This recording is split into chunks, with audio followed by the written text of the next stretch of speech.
Mr. Moderator, our distinguished guests, brothers and sisters, our friends and our enemies.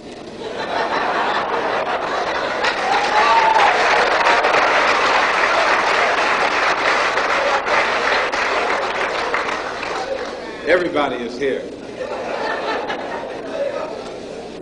As many of you know, last March, when it was announced that I was no longer in the Black Muslim movement, it was pointed out that it was my intention to work among the 22 million non-Muslim Afro-Americans and to try and form some type of organization or create a situation where the young people, our young people, the students and others, could study the problems of our people for a period of time and then come up with a new analysis and give us some new ideas and some new suggestions as to how to approach a problem that too many other people had been playing around with for too long. And that we would have some kind of meeting and determine at a later date whether to form a black nationalist party or a black nationalist army.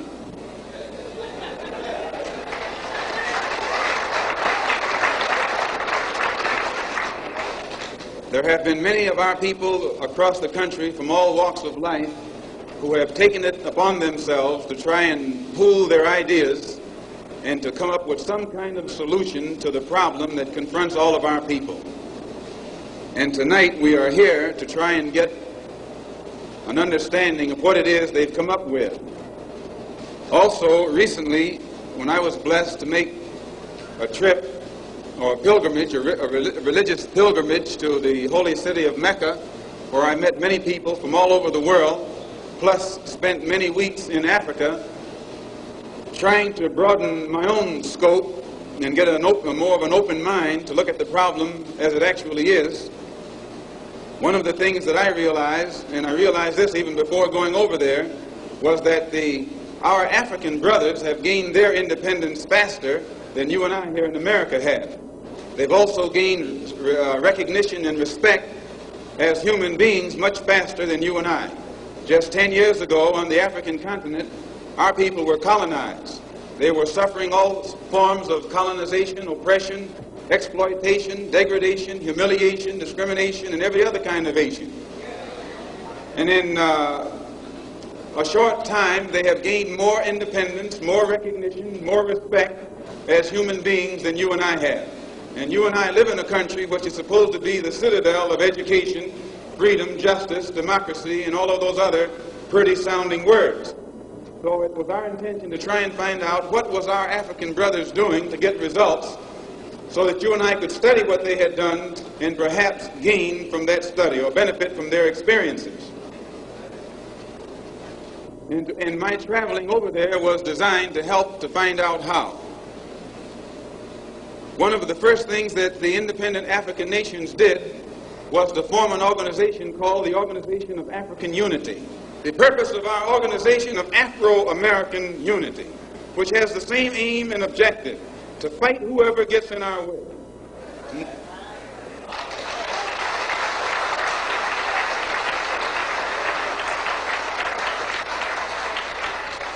To bring about the complete independence of people of African descent here in the Western Hemisphere and first here in the United States, and bring about the freedom of these people by any means necessary.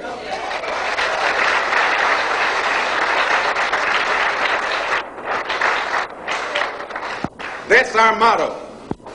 The purpose of our organization is to start right here in Harlem, which has the largest concentration of people of African descent that exists anywhere on this earth. There are more Africans here in Harlem than exist in any city on the African continent, because that's what you and I are, Africans.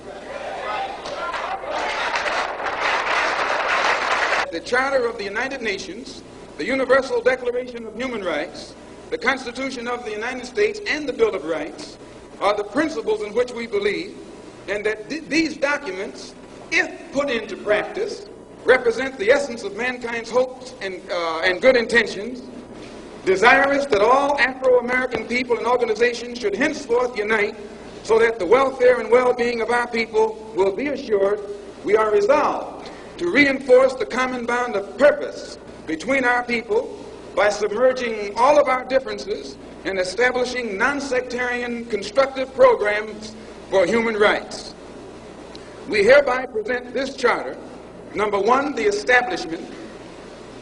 The Organization of Afro-American Unity shall include all people of African descent in the Western Hemisphere. In essence, what it is saying, instead of you and me running around here seeking allies in our struggle for freedom, in the Irish neighborhood or the Jewish neighborhood or the Italian neighborhood, we need to seek some allies among people who look something like we do. And once we get their allies, it's time out for you and me to stop running away from the wolf right into the arms of the fox, looking for some kind of help. That's a drag. Number two, self-defense.